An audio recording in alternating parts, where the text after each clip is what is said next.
¿Qué somos? ¿Qué podemos llegar a ser? ¿Tiene sentido la existencia? ¿Qué sostiene nuestra identidad? ¿Por qué este orden de cosas? Hagamos un espacio donde ya nadie pueda ser ajeno a su realidad. Pensémonos, pensemos lo humano. Un cordial saludo para todos y todas las que nos escuchan a esta hora.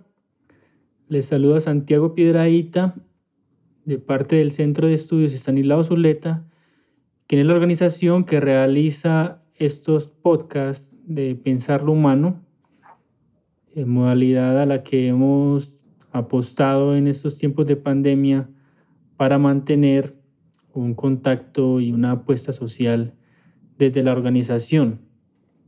El día de hoy continuaremos con nuestra conversación y reflexión en torno a la obra de Albert Camus, La peste, y nos adentraremos más en el segundo capítulo que ya habíamos empezado a iniciar en la última ocasión. Para comenzar entonces, saludo a mis compañeros, en este caso me acompañan Daniela Cardona, un saludo para vos. Un saludo para quienes nos escuchan. Y también, miembro de la organización, nos acompaña Juan Pablo Rendón desde Río Negro. Un saludo para vos. Hola, un saludo. ¿Qué más? Listo, Juan. Para empezar, entonces le voy a dar la palabra a Daniela para que nos introduzca el tema de hoy. Bueno, y decir que quien acaba de hacer la presentación es Santiago Piedrahita. Yo saludé, sí. Entonces, bueno, vamos a iniciar con lo que nos corresponde reflexionar el día de hoy. Recordarles a quienes vienen acompañándonos en estas conversaciones que la vez anterior terminamos en el momento en que Rambert y Ryu tenían aquella conversación en la cual el periodista le solicitaba al médico que le ayudase a salir de la ciudad y que dejase de habitar, el plano abstracto, el plano de lo general, para que viera su situación particular y concreta y le permitiese ir a su ciudad, dado que Rambert es un forastero en la ciudad de Orán. Estábamos entonces ahí y conversábamos precisamente lo impactante que puede significar para muchos y muchas que en una situación de coyuntura se lleve la generalidad a extremos tan fuertes que no se puede a veces tomar el caso por caso, o que cuando aparece el caso por caso es cuando ahí también hay que hacer nuevas reflexiones al respecto. Intentábamos pues abordar eso y hoy entonces ya queremos continuar en términos narrativos y para invitar a otros a que nos acompañen en la lectura de esta novela, llegaríamos a 3 asuntos que invitan mucho a pensar. Estos 3 asuntos o 3 escenas narrativas que queremos abordar. Una es el sermón del padre Panelú. Camus nos va a poner adentro de un templo, de una iglesia, frente a un sermón. Vamos a escuchar a Panelú cuál es la explicación de él frente a lo que está ocurriendo. 2, tenemos nuevamente a Rambert recorriendo los laberintos de la burocracia, intentando que lo dejen salir de la ciudad. Eso también lo queremos reflexionar.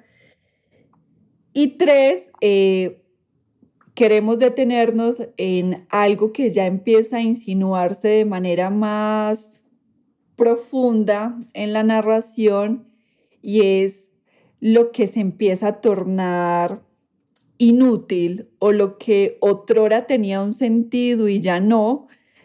Ahora ha llegado el momento del verano, la época del verano, y ese verano significaba el mar, significaba la fiesta, la alegría, y ahora llega pues con el matiz o el cariz de la muerte. Entonces queremos recorrer esas escenas para que ustedes también las sigan en la novela, y esas escenas las queremos recorrer a partir de la siguiente reflexión, y es que significa estar ante una situación nueva a partir del discurso cristiano y de la burocracia, pero ya en términos de lo que sí significa un verdadero impacto, y ya las respuestas no son tan claras como las pueda tener la religión o como las pueda tener la burocracia. Yo dejo ahí la introducción y ya le diría a Santi que quisiera pues aportarnos precisamente frente a eso de dar respuestas repetidas frente a situaciones nuevas, teniendo en cuenta el sermón del padre Panelú y la vivencia de la burocracia que le corresponde a Rambert. Bueno, una introducción así como muy general.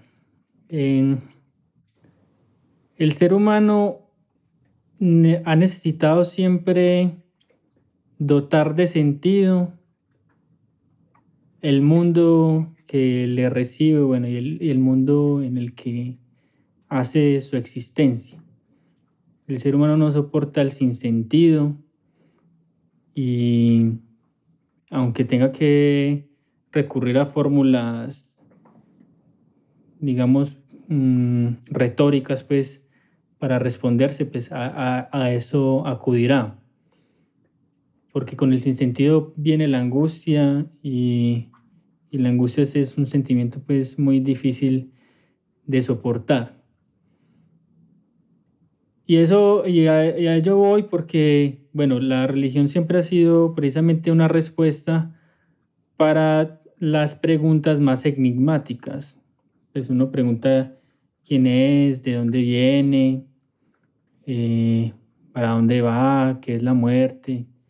Mire que todas esas preguntas que son tan absolutamente difíciles de responder, sin embargo, tienen una respuesta muy concreta, pues, y por lo general en la mayoría de las religiones, pues no solamente en el cristianismo, la respuesta pues la daría Dios.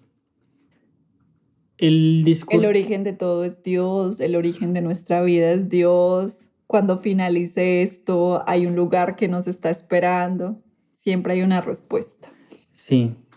Y a su contrario, al discurso religioso, estaría el científico, dado que, bueno, pues lo que comienza pues desde la ilustración, bueno, o antes incluso en el Renacimiento, dado que empieza la pregunta pues por el no saber, o la duda pues que instala, por ejemplo, el mismo Descartes. Una duda que solamente puede provenir si uno no antecede respuestas, y no toda respuesta le es satisfactoria y tiene que ser demostrada, pues no puede ser la fe quien diga la última verdad. Y les digo que es contrario a la religión porque precisamente la religión, donde todo habla, todo tiene un sentido, pues la ciencia hace callar. Hay una frase pues muy bella, no recuerdo en este momento el autor, que decía pues que le teme al silencio de los cielos, pues desde que el discurso científico ha comenzado, pues precisamente porque ya no hay respuestas absolutas. Bueno, esto... Yo creo, Santi, dale, Juan. Yo creo, Santi, que la frase es de Pascal. Ah, sí, es de Pascal, muy bien.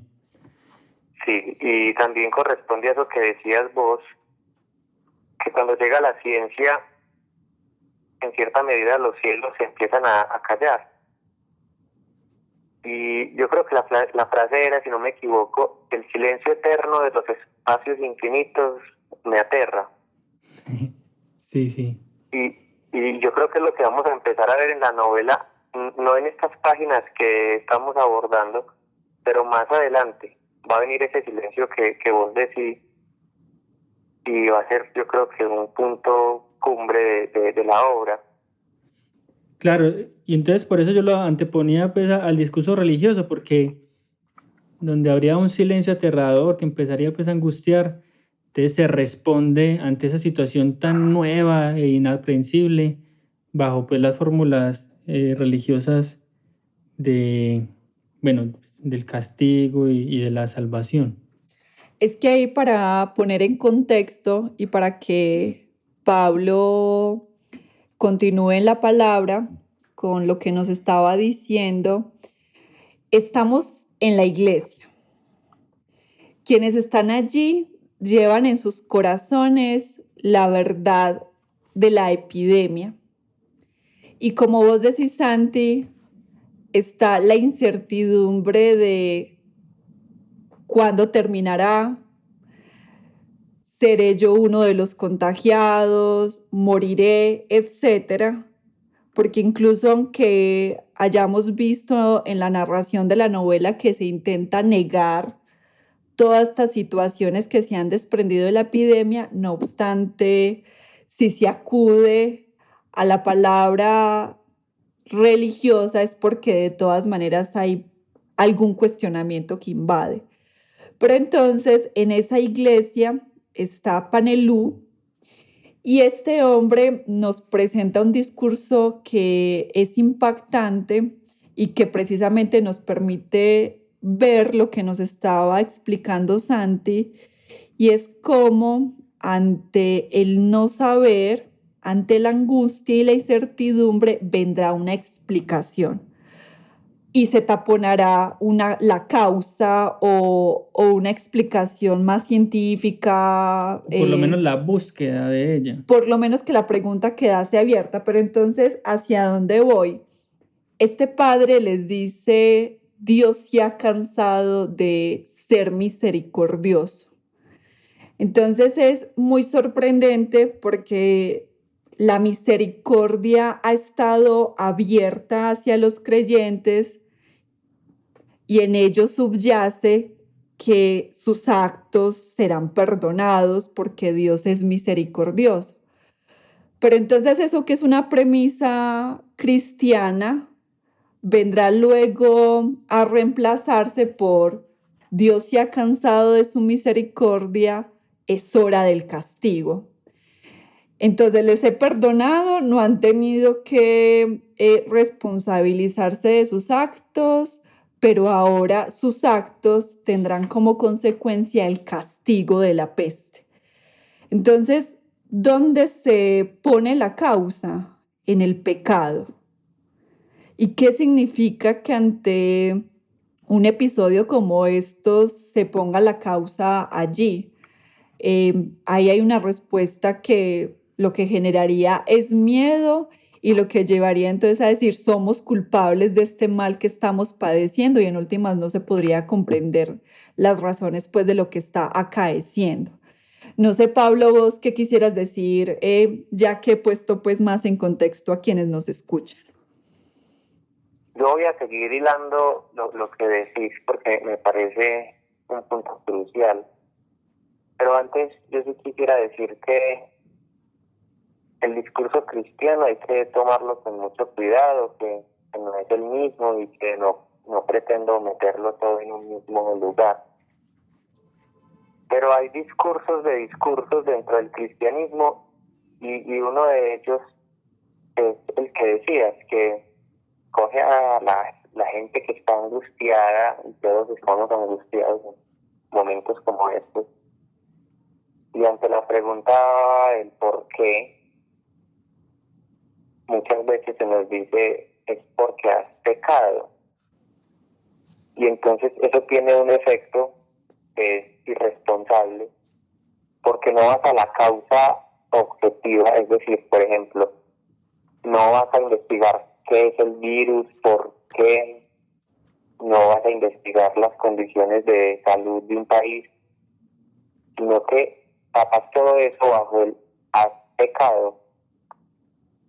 Y eso trae un problema, y es precisamente que no se aborda el foco de la problemática, sino que lo tapa. Y me uno también a las palabras de Santiago al principio, porque la peste empieza a callar la ciudad de Orán, como estamos todos en este silencio tan abrumador. Y cuando ya el desespero llega a puntos en los que uno no puede soportarlo, uno se agarra de los discursos, y eso está bien. Como decías, el ser humano no puede vivir sin discursos, sin palabras. Bien, la pregunta es, ¿qué efectos tienen los discursos? Cuando un discurso te dice, azótate porque has pecado, y esa es la causa, no preguntes más. ¿Qué efectos tiene en una problemática? Yo quería también ahí aportar algo con lo que venía diciendo Juan. De todas maneras, decir que ese discurso es muy eficiente y muy abarcativo, pues varias cosas. Primero, pues porque el sentimiento de culpa está, si se quiere, pues muy democráticamente repartido, dado pues que todos constitutivamente tenemos una relación problemática con la ley. Y entiéndame por ley, pues no el policía, sino aquello que nos constituye en términos de darle lugar al otro, desde cosas tan fundamentales pues como el no matarás, tan antropológicas como ella, como pues los mandamientos pues que también saben de eso, el no robarás, y etcétera, etcétera. Esas leyes pues con las que uno se relaciona, que tienen que ver con darle lugar al otro, con someterse a un orden, por ejemplo la ley del lenguaje, uno siempre se relaciona con ellos de manera problemática, y si no le dan pues afro y en el malestar en la cultura, donde muestra pues que evidentemente no es que se reciba eso de manera muy grata. Entonces, claro, esas relaciones siempre llevan a un sentimiento de culpa que también es constitutivo, y yo por eso digo pues que una fórmula como la de la culpa desde un discurso religioso puede pegar muy bien, dado que dice, claro, todos ustedes son culpables, de alguna cosa uno tiene que ser culpable. ¿Alguna cosa habrás hecho? Claro que sí, todos hemos hecho alguna cosa. ¿Sí me entienden? No pueden equivocarse, pues, en ese sentido. Entonces, por eso es tan eficiente. Y la otra eficiencia, digo yo, es eso que vos decías de que calman la angustia, y especialmente la calman por el orden, pues, de la negación de la muerte, por el paso, pues, a una vida, a una vida eterna, pues, que así termina el discurso de Panelú, haciendo de la muerte no algo angustiante, sino algo pues incluso gratificante, a fin de cuentas. Yo quisiera... Hay otro rasgo. Dale, Pablo. Hay otro rasgo ahí, gracias Daniela. Hay otro rasgo ahí antes de que te pierda el hilo, y es lo que decías de la culpa, que se cogen rasgos humanos en común. Todos tenemos culpa, todos tenemos angustia, todos estamos urgidos de respuestas, pero hacen un giro muy curioso. No sé si les parece, o en todo caso así es mi perspectiva cuando leo el discurso del padre en la peste, del padre Panelú, que es una salvación individual. Miren que siempre es, has pecado. Entonces coge un sentimiento común, pero la salvación es individual. Yo me lo imaginaba algo así. Hay un mal común y hay un sentimiento en común. Veníamos diciendo audios anteriores que la peste precisamente hace eso, los problemas individuales los vuelve común. Pero este discurso, un problema común, lo soluciona vía individual. Y es un giro muy extraño porque sí. Sálvate tú y tu alma, y entre más azotes a ti y a tu cuerpo, te salvas tú y tu alma. Sí, porque de todas maneras el sentimiento de culpa es muy íntimo, dado que cada quien sabe qué ha hecho. Sí, pero está muy bien ese giro ahí que pones. Yo quisiera decir una última cosita respecto al sermón para que ya pasemos, para que avancemos un poco en la narración.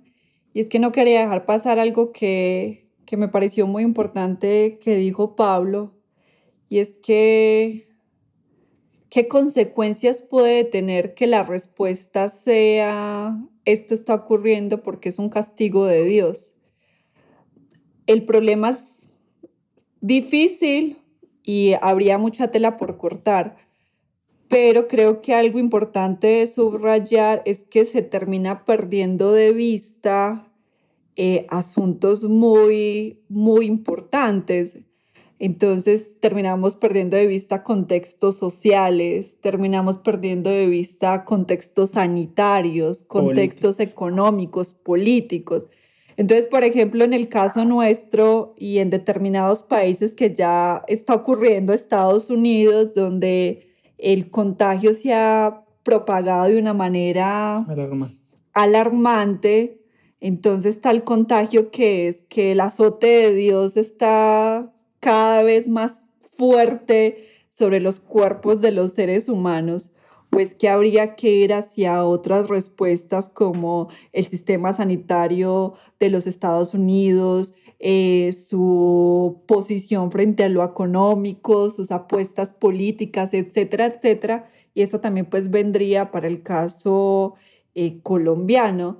Si nos obnubilamos con la respuesta religiosa, perdemos de vista lo más concreto y lo más material, porque entonces estaríamos todos siendo castigados por Dios y no vamos incluso a resolver lo que en términos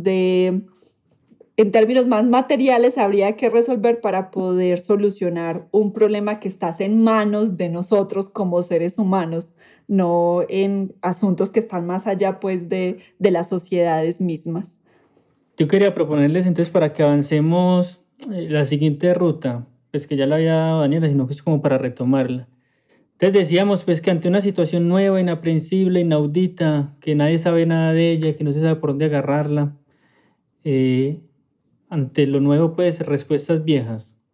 Y otra respuesta vieja entonces sería el de la burocracia, que es increíble pues que uno diga pues como que hay cosas que nunca cambian.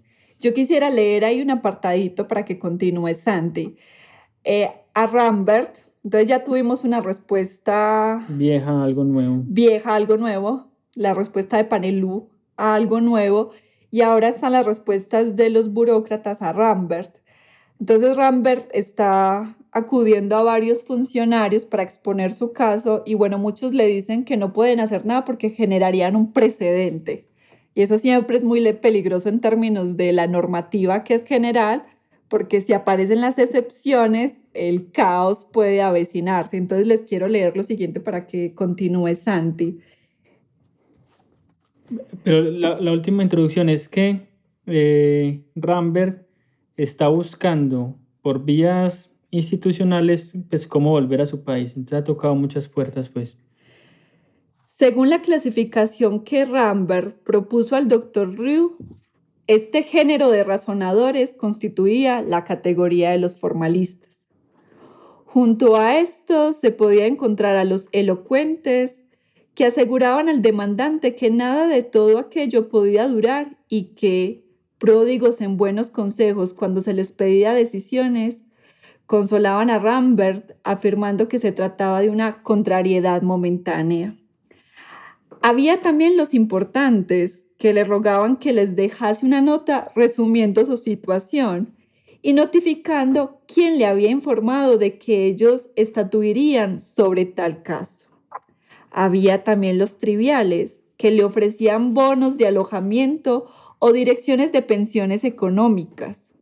Los metódicos que hacían llenar una ficha y la archivaban enseguida. Los desbordantes que levantaban los brazos en alto y los impacientes que se volvían a mirar a otro lado. Había, en fin, los tradicionales, muchos más numerosos que los otros, que indicaban a Rambert otra dependencia administrativa o una gestión distinta. Que es muy tremendo ese pasaje que nos acaba de leer Daniela.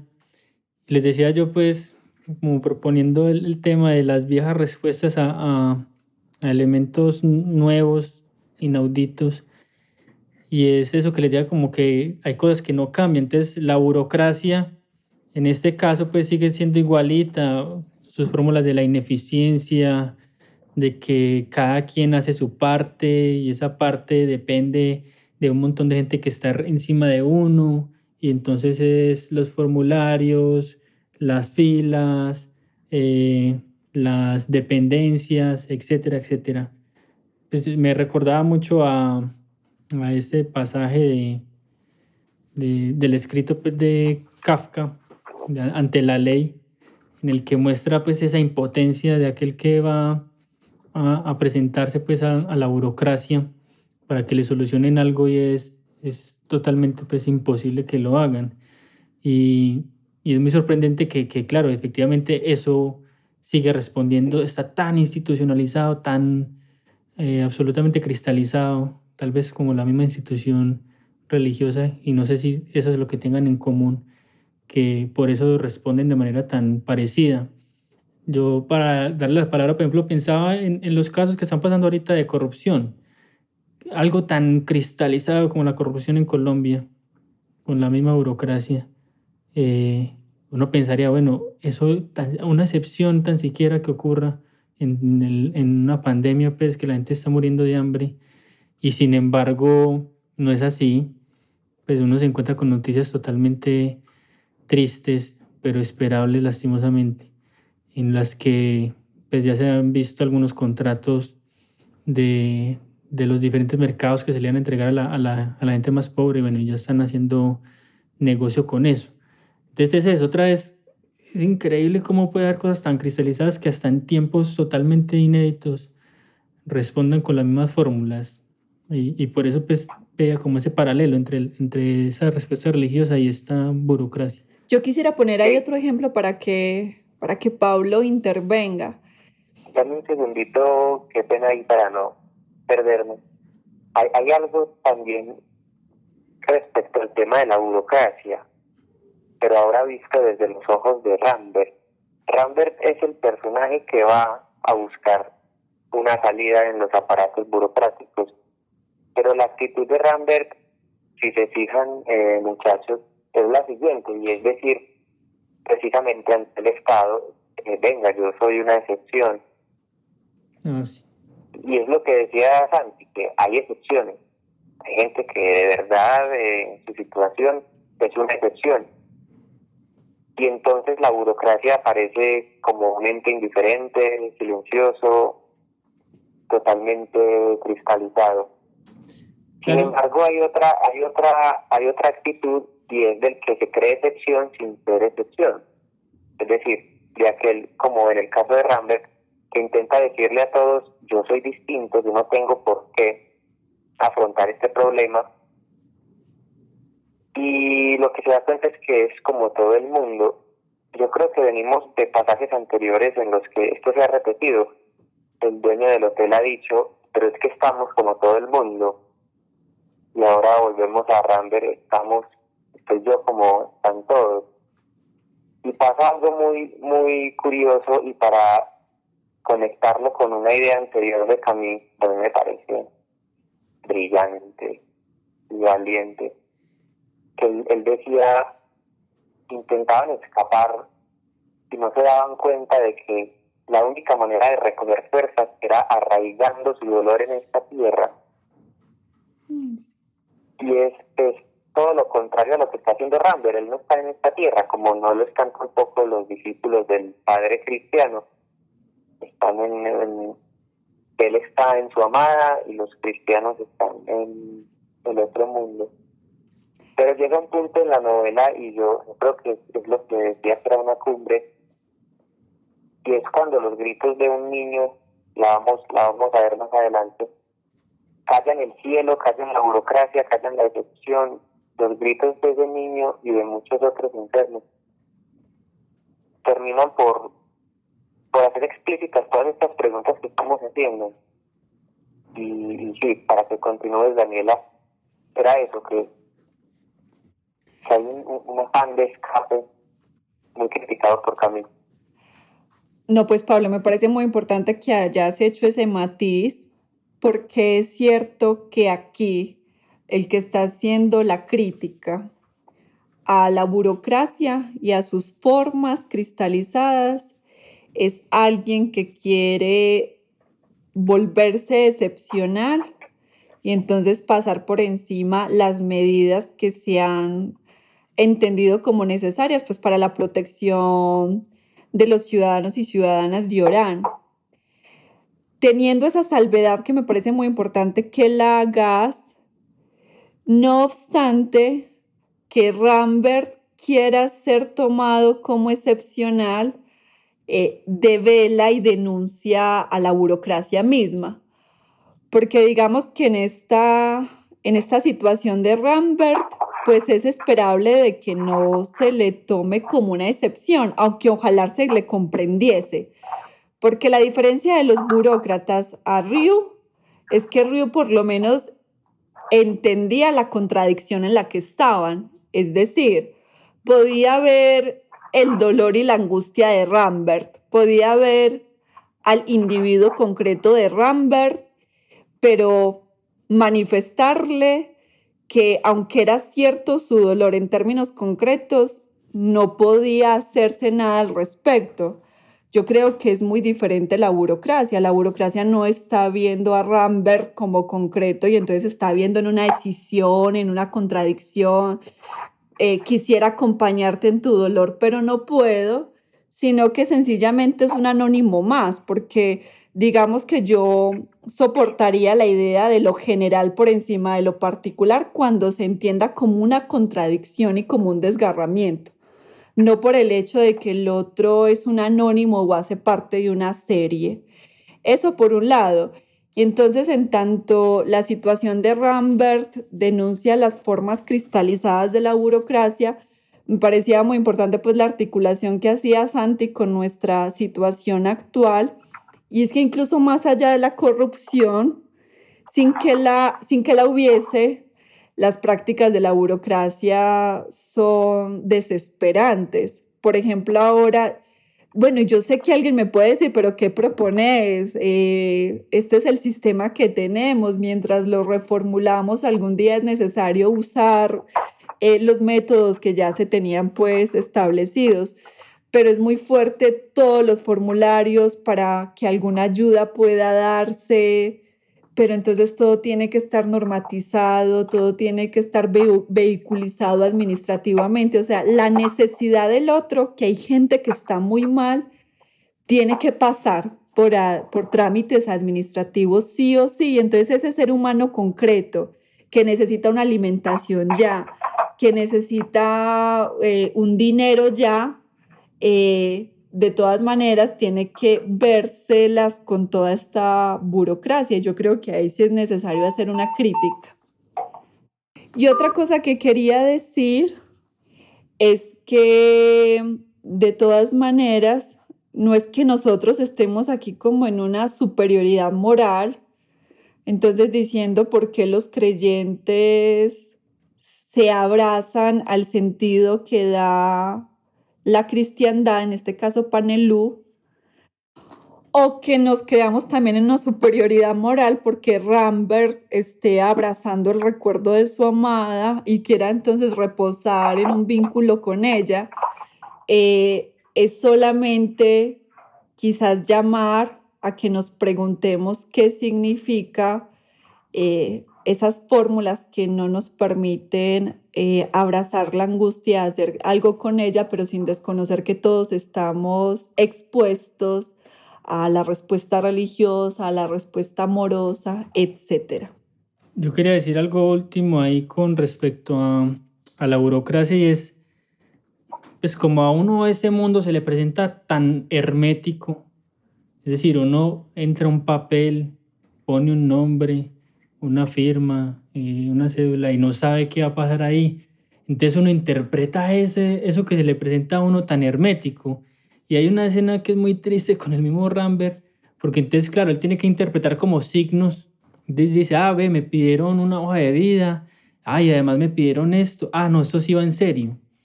Y entonces va y pregunta, y le dicen, eso significa como que me van a sacar. Él dice, no, esto es por si acaso. Y la respuesta es pues totalmente triste. Dice, por si acaso es por si acaso se muere, saber a quién cobrarle, a ver si el Estado no tiene que pagar eso y al ser extranjero entonces lo tendría que pagar alguien más, por si acaso se muere, entonces saber a quién hay que llamar. Bueno, pero entonces también como esa exploración que se cambió muy bella de cómo se siente uno ante la burocracia como individuo. Y la burocracia le sirve a uno, pero en realidad se muestra pues que no. Tanto así que se le presenta a uno como a una cosa tan ajena y tan difícil de entender que se ilusiona a uno pues con signos. O sea, ya aparece mi nombre ahí en una listica. Queda uno como a la espera. Uno no puede ser un sujeto activo. Bueno, eso sería una redundancia, pero lo dejan a uno a la espera. Yo quisiera proponerles que pasemos ya a la última parte y para eso entonces quisiera volver a leer un apartado de La peste y es que entonces ya nos vayamos a eso que pareciera no poder ser capturado entre las respuestas de siempre. Eso que de todas maneras escapa. Dice así. Bueno, y que tiene que ver en términos ya narrativos con que ha llegado el verano a la ciudad de Orán y entonces eso genera unos interrogantes o devela que ha habido un cambio. Dice así, para todos nuestros conciudadanos, este cielo de verano, estas calles que palidecían bajo los matices del polvo y del tedio, tenían el mismo sentido amenazador que la centena de muertos que pesaba sobre la ciudad cada día. El sol incesante, esas horas con sabor a sueño y a vacaciones, no invitaban como antes a las fiestas del agua y de la carne. Por el contrario, sonaban a hueco en la ciudad cerrada y silenciosa. Habían perdido el reflejo dorado de las estaciones felices. El sol de la peste extinguía todo color y hacía huir toda dicha. Esta era una de las grandes revoluciones de la enfermedad. Todos nuestros conciudadanos acogían siempre el verano con alegría. La ciudad se abría entonces hacia el mar y desparramaba a su juventud por las playas. Este verano, por el contrario, el mar tan próximo estaba prohibido y el cuerpo no tenía derecho a sus placeres. Ese pasaje es tremendo. Déjenme, yo introduzco algo y les cedo la palabra. Es que me suscita muchas cosas. En La náusea, que es una novela de otro pensador que fue cercano a Camus, que es Sartre, hay un pasaje que se llama Domingo. La náusea pues es un diario que escribe el protagonista y está anotando pues como las impresiones que él tiene con respecto a lo que le está pasando y que él llama la náusea. Pero lo que me interesa para no entrar pues en mucha profundidad es que él nota que es domingo no porque haya visto la fecha en un calendario, sino por todo lo que se da y que él llama la danza dominical. Es decir, en la danza dominical es que entonces los domingos se va a misa, los domingos se sale, los domingos se va a comer, los domingos se va a cine, etcétera, etcétera. Es decir, el domingo es una institución, como una institución es toda la semana, dado que es domingo porque hay de lunes y hasta sábado, pues. Pero entonces eso tan bonito pues que leía, tan bonito y tan triste que leía Daniel ahorita, de cómo algo que antes significaba diversión, pues como el mar, ahora es un hueco de angustia. Así, yo pues, los invito pues a quienes no están trabajando, que notarán, por ejemplo, ahorita fórmulas como, ve, hoy es viernes, como esa alegría pues que sentía mucho la gente porque llegó el viernes, o mañana es lunes, ¿qué es ese tedio? Hoy es domingo, no voy a hacer nada. Todo eso se diluye porque ya todos los días son iguales los unos a los otros y eso es lo tremendo en esta novela cuando va señalando eso, cómo esas instituciones también ahí sí se pierden, precisamente porque, por ejemplo, se perdió la cotidianidad del trabajo y cómo aparecen totalmente desfondadas Entonces señala algunos carteles en los que los restaurantes anuncian los mejores platos, pero eso ya es inútil porque eso no se da, algunas cosas están cerradas. Y así también pues en nuestra cotidianidad a mí me parece sorprendente que aún pasen propagandas, por ejemplo, anunciando viajes y hoteles. Eso ya cayó en la total inutilidad. Bueno, como por ese sentido va la cosa, como una situación nueva, decíamos, en una situación nueva hay respuestas viejas de instituciones que se mantienen, la burocracia y la religión, pues, la iglesia mejor, en este caso. Pero también como otras instituciones o fórmulas ya no pueden sostenerse. Bueno, y no solamente, yo termino, no solamente no se sostienen, sino que también muestran que, que estaban paradas sobre un constructo. Es decir, revelan lo artificial que es en última instancia cualquier institución. Son perdibles y cambiables. Exacto. O sea, ¿cómo? Yo añadiría ahí Dale, una cosa, y es lo que decías, que ya hay respuestas o hay cosas que caen. Entonces decíamos, hay respuestas antiguas a un orden de cosas nuevo y que al parecer se ajustan. Entonces teníamos el cristianismo y teníamos la burocracia, cosas que se sostienen a pesar del golpe. Y hay otras, como bien señaladas, son absurdas. Yo también veo esas propagandas de viajes y digo, ¿quién va a viajar? ¿Para dónde? Claro. ¿Cuándo? Y entonces la pregunta sería, ¿qué es lo que hace sostener, por ejemplo, esos otros discursos?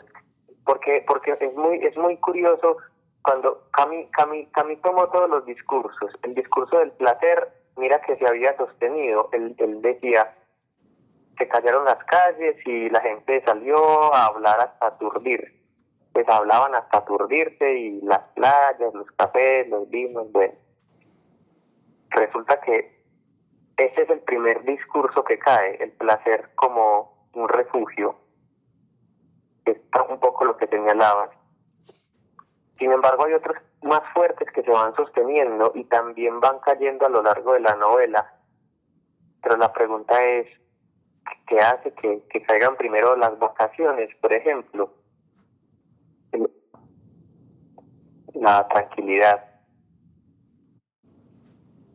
Entonces, decíamos también, o Camus decía, que los cines ya repetían la misma historia, el mismo film, y ahora es lo mismo, la misma propaganda en un contexto que ya no tiene nada que ver.